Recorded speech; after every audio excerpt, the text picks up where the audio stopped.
देखो, Stephen's Boltzmann law के accordingly ये कहा जाता है, मैं यहाँ पे लिख के दिखा रहा हूँ आपको। According to Stefan's Boltzmann law, अगर मान लो किसी भी बॉडी का टेम्परेचर कैपिटल टी है,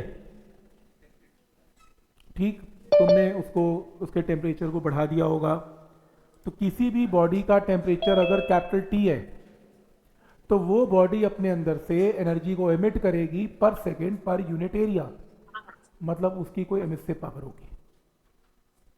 मैं परफेक्टली ब्लैक बॉडी की बात कर रहा हूं, परफेक्टली ब्लैक बॉडी। तो ये न्यू जो स्टीफन का लॉ है, ये डेफिनेशन ही परफेक्टली ब्लैक बॉडी की बनाता है। तो स्टीफन लॉ ये कहता है कि किसी भी बॉडी का अगर टेम्परेचर टी है और उसकी emissive power perfectly black body की कैपिटल ई है, छोटा ई नहीं, कैपिटल ई है, तो स्टीफन लॉ ये कहता है कि किसी भी परफेक्टली ब्लैक बॉडी की एमिसिव पावर जो होगी वो कितनी एनर्जी एमिट करेगा पर सेकंड पर यूनिट एरिया, वो उस बॉडी के टेम्परेचर रेज टू पावर 4 की पावर पे डिपेंड करता है। ये है स्टीफन लॉ। तो हम स्टीफन के थीसिस को नहीं खोल के देखेंगे उसने कैसे किया, बस ये रिजल्ट है, इसके ऊपर न्यूमेरिकल अप्लाई करेंगे। तो और उसने अपने नाम का एक कांस्टेंट भी लगाया ताकि लोग उसको याद करें, और कांस्टेंट का नाम क्या है? Stephen's constant. और चांस की बात है, इसकी वैल्यू बहुत बढ़िया है। एक ये अकेला कांस्टेंट है जिसको तुम याद कर पाओगे एक सेकंड में, जैसे मैंने एक ही याद किया हुआ ये वाला, कितना? 5, 6, 7 और 8, ये है इसकी वैल्यू 5.67 इंटू 10 की पावर -8। ठीक, बस एक यही कांस्टेंट है जिसको बिना दिमाग लगाए बहुत तेज से लिख सकता हूँ। ठीक, पॉइंट समझ में आ रहा है यहाँ तक? तो ये इसकी वैल्यू है, और यूनिट्स तो चलो जो है इसके हैं ही हैं एसआई सिस्टम में। तो ये आपका स्टीफन लॉ जो है परफेक्टली ब्लैक बॉडी का है। लेकिन किसी ने कहा कि मेरी बॉडी तो परफेक्टली ब्लैक बॉडी है ही नहीं, अब तो उस स्टूडेंट के लिए ये कौन सी बॉडी है? परफेक्टली ब्लैक बॉडी है। अब मैं क्या लिखने जा रहा हूं? फॉर एनी बॉडी, किसी और बॉडी के लिए एमिसिविटी क्या होती है? Small E by capital E. Capital E क्या होगा? स्मॉल ई बाय एमिसिविटी। तो तुम स्टीफन लॉ में इसकी वैल्यू को रिप्लेस कर दो, स्मॉल ई bye emissivity sigma into T की पावर 4, तो ये आपके पास आंसर आ गया। इसे नोट कर लो, इसे नोट कर लेना, मतलब अगर किया हुआ है तो अच्छी बात है, उसमें नहीं किया तो साइड पे नोट कर लेना। फॉर एनी बॉडी ये रिजल्ट लगेगा।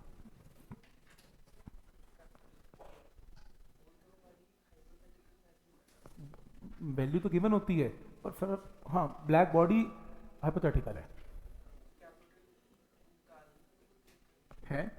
इमेजिनरी है। बोलो तुम्हारी परफेक्टली ब्लैक बॉडी का टेम्परेचर तुमने कितना लेना है, मल्टीप्लाई कर दो आंसर।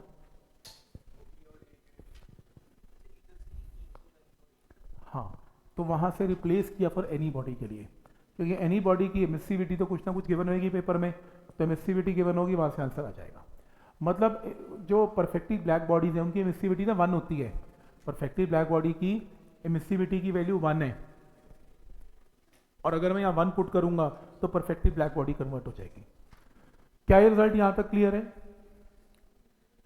ठीक, इसके अंदर जो नेक्स्ट पॉइंट है जो आपको आना चाहिए वो ये पॉइंट है कि सपोज करो क्वेश्चन परफेक्टली ब्लैक बॉडी के ऊपर है। परफेक्टली ब्लैक बॉडी की एनर्जी पर सेकेंड पर यूनिट एरिया इसके इक्वल है। Energy emitted per second per unit area ये है, जिसकी वैल्यू क्या है? सिग्मा इंटू टी की पावर 4। और कभी कभी वो पूछता है पावर बोलो कितनी है पावर।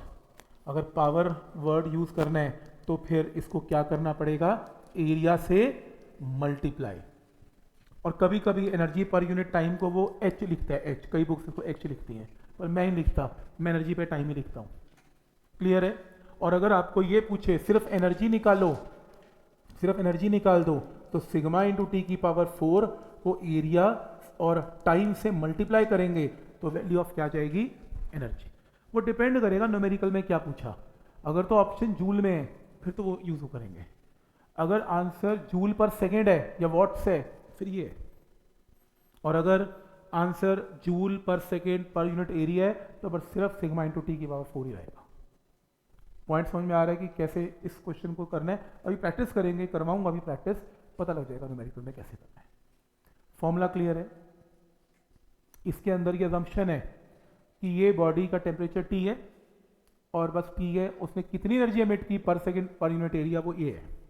लेकिन कभी कभी ऐसा गिवन होता है कि मान लो आपके पास ये एक रूम है, रूम का टेम्परेचर टी नॉट है, और मान लो ये एक परफेक्टली ब्लैक बॉडी इसके बीच में रख दी जिसका टेम्परेचर कितना है, टी है।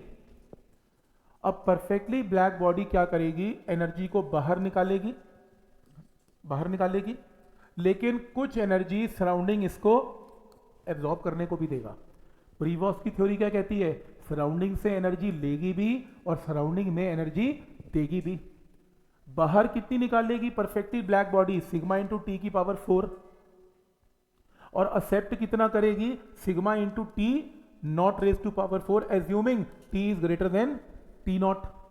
तो बॉडी का टेम्परेचर अगर बड़ा है तो ज्यादा हीट बाहर निकालेगी और लेगी कम, और नेट हीट जो आएगी फॉर परफेक्टली ब्लैक बॉडी वो क्या आएगी, सिग्मा इंटू टी की power 4 minus T not raise to power 4।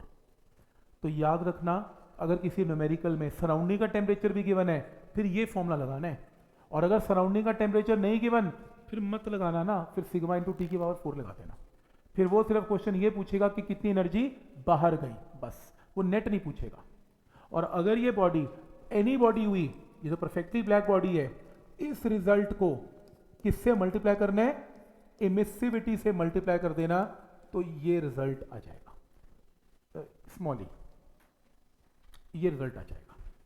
Any body के एमिसिव पावर छोटा ई होती है। तो समझ में आ रहा है कि कैसे ये चेंजेस लेके आ रहे हैं हम, ठीक है। इसके अंदर स्टीफन लॉ बता दिया मैंने, अगर डिफाइन करने को आए तो लिख देंगे कि energy emitted per second per unit area for a perfectly black body is directly proportional to 4th power of absolute temperature of the surface. तो ये लॉ मैंने बता दिया, ये परफेक्टली ब्लैक बॉडी के लिए लॉ है।